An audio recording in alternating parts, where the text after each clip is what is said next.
अस्सलाम वालेकुम नाज़रीन, आप यूट्यूब चैनल देख रहे हैं। मैं इमरान खान हूँ। पाकिस्तान तहरीक इंसाफ के हर एहतजाज के बाद ये लड़ाई शुरू हो जाती है कि एहतजाज बड़ा था, कुछ लोग कहते हैं छोटा था, कुछ लोग कहते हैं कि इम्पैक्ट बहुत बड़ा हुआ, कुछ लोग कहते हैं कि इम्पैक्ट नहीं हुआ। अब ये पोलराइजेशन बहुत ज़्यादा, कुछ लोग जो है वो कोशिश करते हैं खाली सड़कें दिखाएं और कुछ लोग दिखाते हैं कि जी एहतजाज हो रहा है और लोग निकलें और लोग ज़ोर लगा रहे हैं।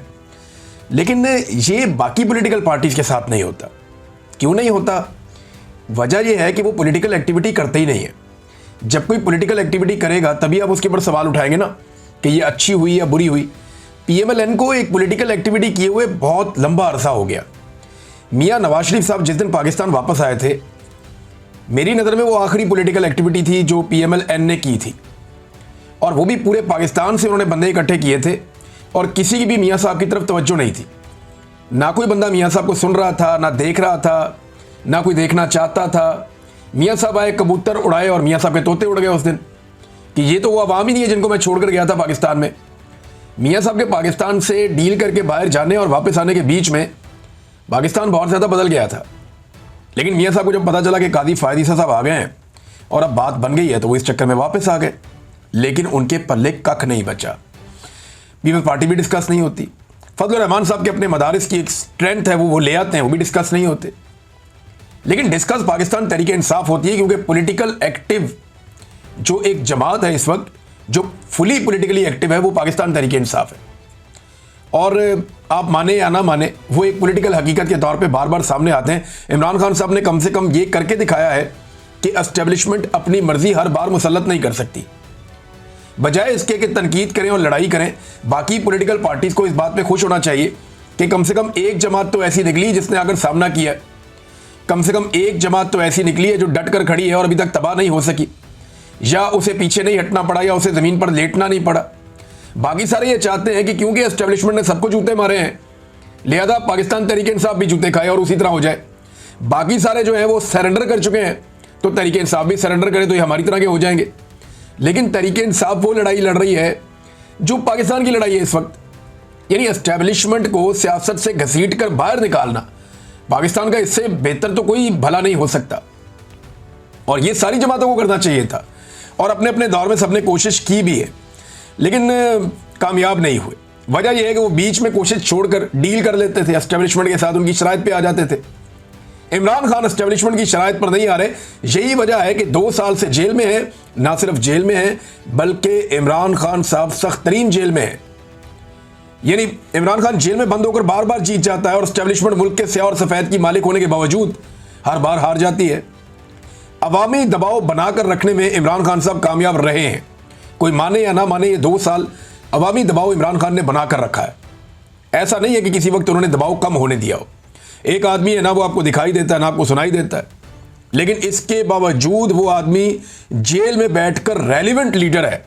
आज आप बदतरीन पाकिस्तान तहरीक इंसाफ के मुखालिफ से पूछेंगे ना, पाकिस्तान में पॉलिटिकली सबसे ज्यादा एक्टिव बंदा कौन हो गई? इमरान खान। आखिरी दफा कब देखा था जी? 2 साल पहले।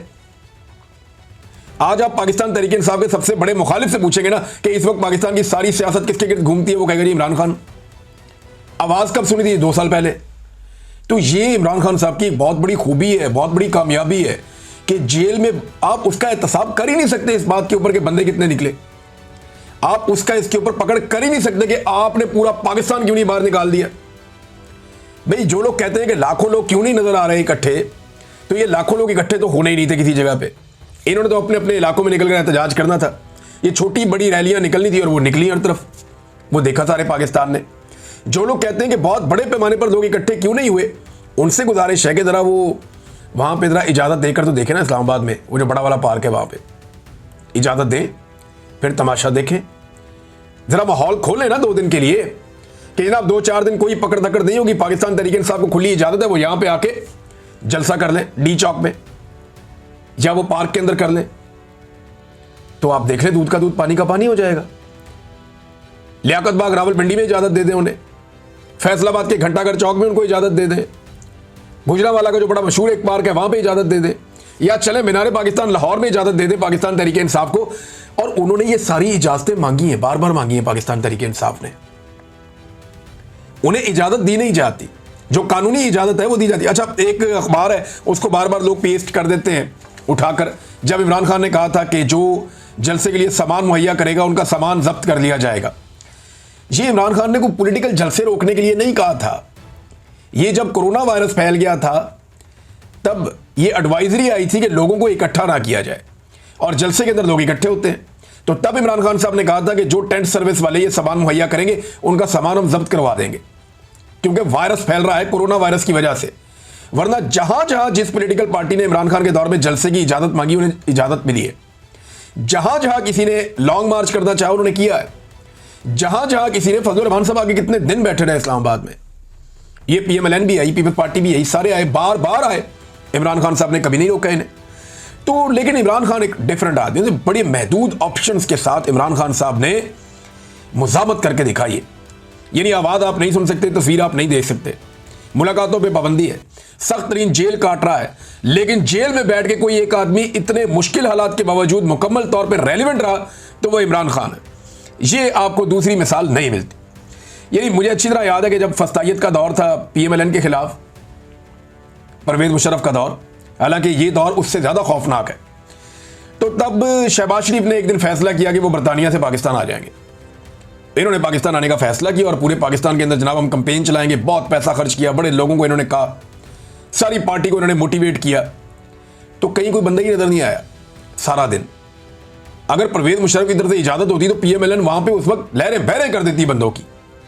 लेकिन पाकिस्तान तहरीक इंसाफ उससे ज्यादा मुश्किल हालात में उससे अच्छा परफॉर्म कर रही है, यह सबको मानना पड़ेगा। जब शहबाज शरीफ वजीर आला पंजाब था और नवाज शरीफ साहब अपनी बेटी के साथ एयरपोर्ट आ रहे थे तो उन्हें रिसीव करने जाना था, यह मियां साहब का हुक्म था। और मैंने टीवी पे बैठ के उस दिन कहा था कि शहबाज शरीफ किसी सूरत भी कंटोनमेंट में दाखिल नहीं होगा। क्यों दाखिल नहीं होगा? मैंने कहा मैं शहबाज शरीफ को अच्छी तरह जानता हूं, ये कभी भी एंटी एस्टेब्लिशमेंट एक इतना सा भी कदम नहीं उठाएगा, ये नहीं जाएगा आदमी कभी भी, ये बहुत अच्छा बच्चा है।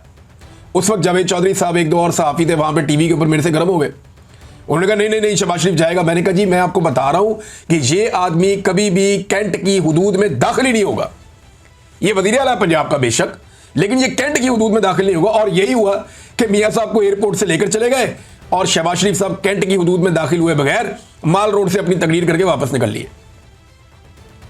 एग्जैक्टली शहबाज शरीफ साहब ने उस दिन वही किया जो गंडापुर साहब करते हैं आजकल। तो शहबाज शरीफ साहब बहुत अच्छे बच्चे थे और उसका उन्हें तोहफा भी मिला। लेकिन नवाज शरीफ साहब जो है वो इतने अच्छे बच्चे नहीं थे, लेकिन अब वो बहुत अच्छे बच्चे बन गए। नाज़रीन, पाकिस्तान तहरीक इंसाफ ने खैबर पख्तूनख्वा में तो उनकी हुकूमत है, तो वहाँ बहुत बड़ी बड़ी रैलियाँ होनी थी।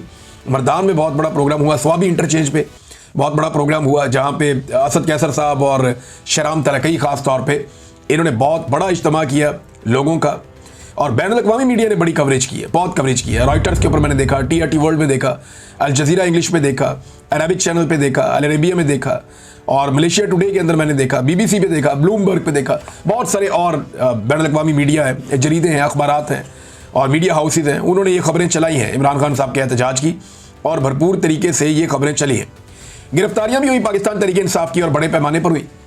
गिरफ्तारियों के हवाले से जो अदाद शुमार हैं वो अलग अलग किस्म के आ रहे हैं। तो हुकूमती ज़राए अलग हैं, पुलिस के ज़राए अलग हैं, पाकिस्तान तहरीक इंसाफ का क्लेम अलग है।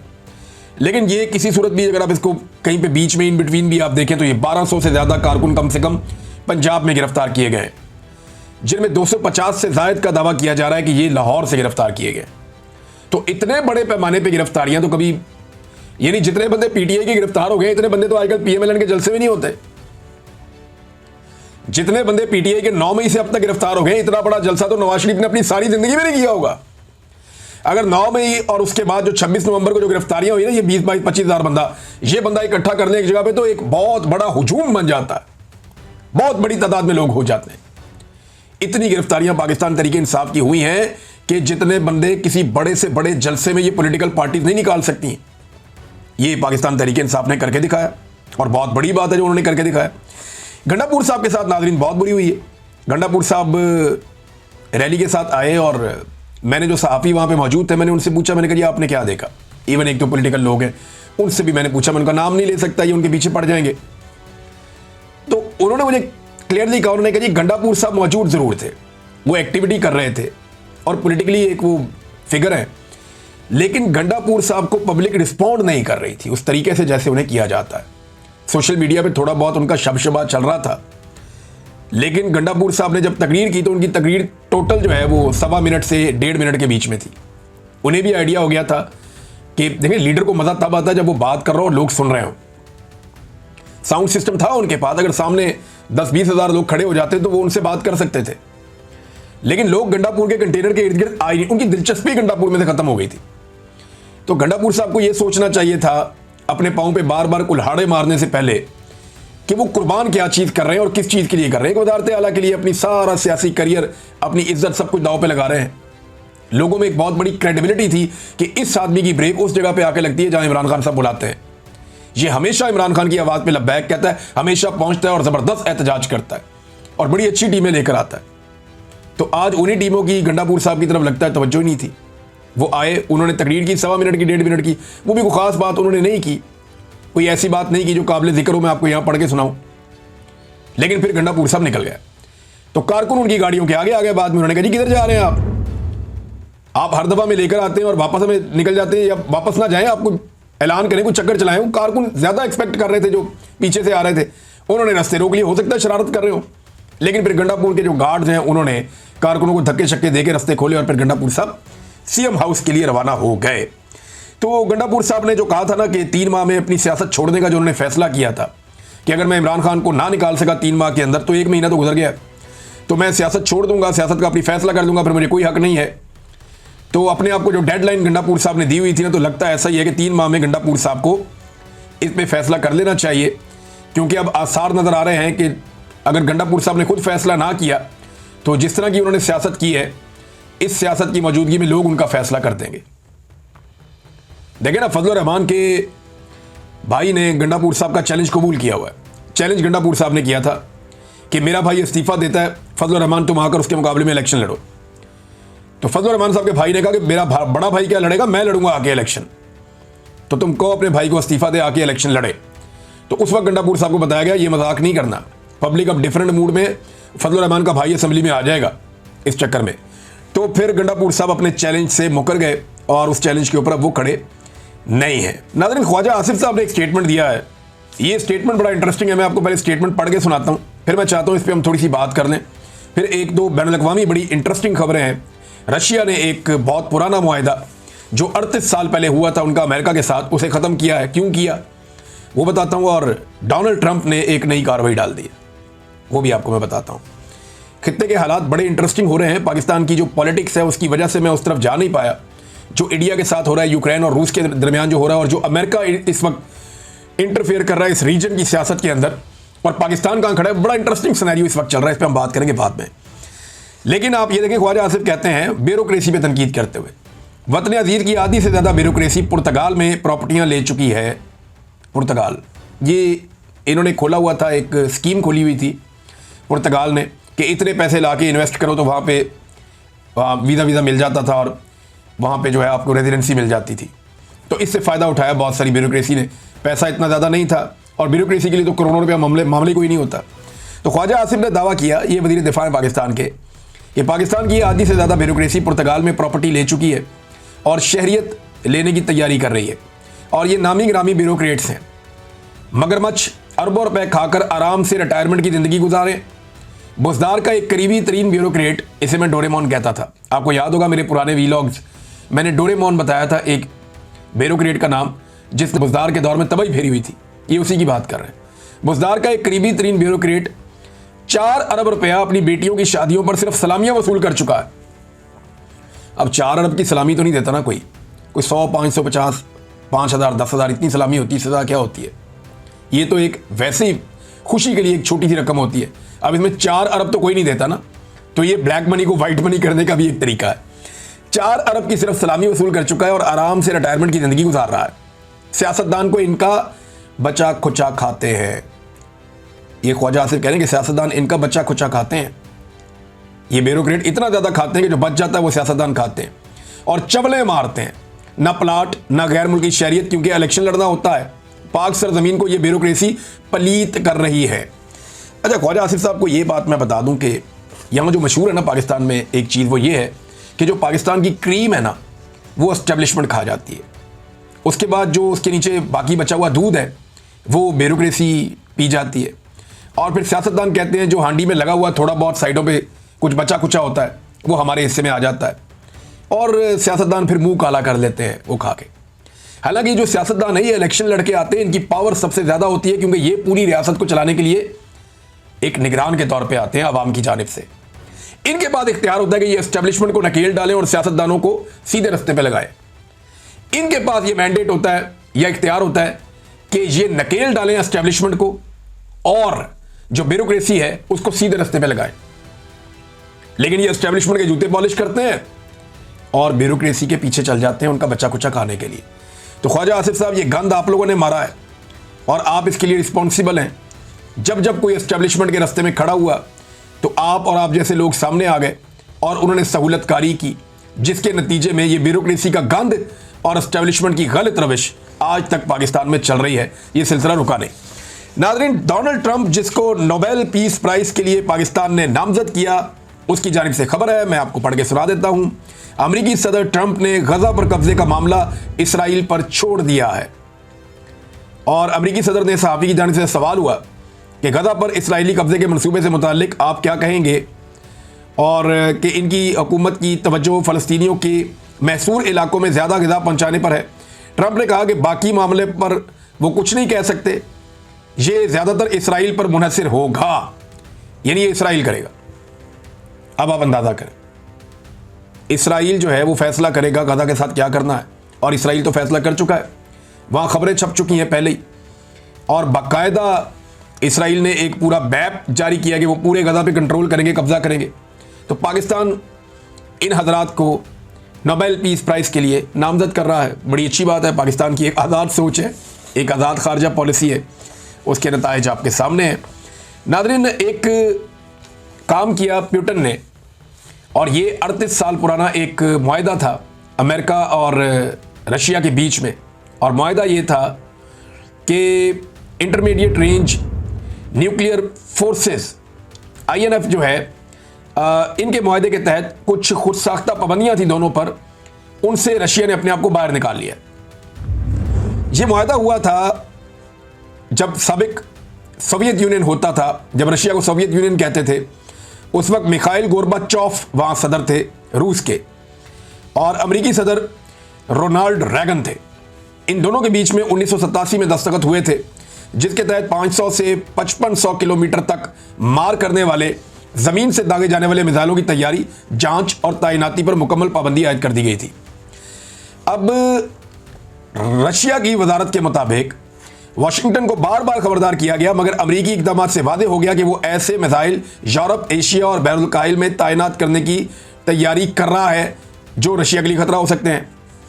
लिहाजा रूस ने वादे कर दिया कि अब वो ज़मीन से दरमियाने और कम फासले तक मार करने वाले बैलिस्टिक और क्रूज मिसाइलों की तैयारी, जांच और तैनाती पर किसी पाबंदी का पाबंद नहीं है। अब वो ये हथियार बनाएगा। हथियार तो ये बनते रहते हैं, लेकिन एक पाबंदी थी जो रशिया ने अब अमली तौर पर अनाउंस करके ख़त्म कर दी है। नाज़रीन, इससे पहले मैं ये अपना वीडियो ख़त्म करूँ, महमूद खान अचकज़ई साहब ने नवाज शरीफ साहब को एक बड़ा मासूमाना और एक बड़ा अजीब सा मशवरा दिया। मैं वो मशवरा पढ़ रहा था और मुझे हैरत हो रही थी कि वो कितने मासूम आदमी हैं। अचकज़ई साहब कहते हैं, नवाज शरीफ से कहता हूँ कि अपने भाई को समझाएं कि इमरान खान से उनके साथियों, बहनों और बच्चों को मिलने दे, और अगर कोई बच्चों को बाप से मिलने से रोकेगा तो वो कोई जनूनी पागल होगा जिसे इंसानियत से दिलचस्पी नहीं होगी। देखें, बड़ी सादगी है आपकी अचकज़ई साहब, आप नवाज शरीफ साहब से मुतालबा कर रहे हैं और आपको लगता है कि शहबाज शरीफ साहब ने रोका हुआ है। ये दोनों भाई न 3 में है न 13 में है। इस मुल्क का कोई फैसला करने में भी ये शामिल नहीं है। हाँ, गुनाहगार ज़रूर है हर चीज़ के लिए, ये जिम्मेदार हर चीज़ के लिए ज़रूर है, लेकिन इनका करना क्या है? इनकी तो बात ही कोई नहीं सुनता। इनकी तो इतनी औकात नहीं है कि जिस वक्त मुज़ाकरात हो रहे थे तो इन्हें कहा गया कि इमरान खान साहब से हमारी मुलाकात करवा दें पाकिस्तान तहरीक इंसाफ की जानिब से, और आप लोग भी थे, तो इन्होंने कहा जी मुलाकात करवा देते हैं, और बाद में इन्होंने हाथ खड़े कर दिए, जी हम नहीं करवा सकते, क्योंकि जेल में बैठे हुए साहब जो हैं, इमरान खान साहब उन्हें कहते हैं कर्नल है वो नहीं चाह रहे थे कि मुलाकात हो। तो इस हुकूमत की इतनी सी औकात है। किस नवाज शरीफ की बात करते हैं, किस शहबाज शरीफ की बात करते हैं? जूते पॉलिश कर करके सारी पॉलिश इनके हुलिये बिगाड़ चुकी है। ये खुद को नहीं पहचान पा रहे और आप इनको कह रहे हैं कि इनके पास कोई इख्तियार है। कोई इख्तियार नहीं। अब तक इतने, अपना ख्याल रखिएगा अपने इस चैनल का भी। अल्लाह हाफ़िज़।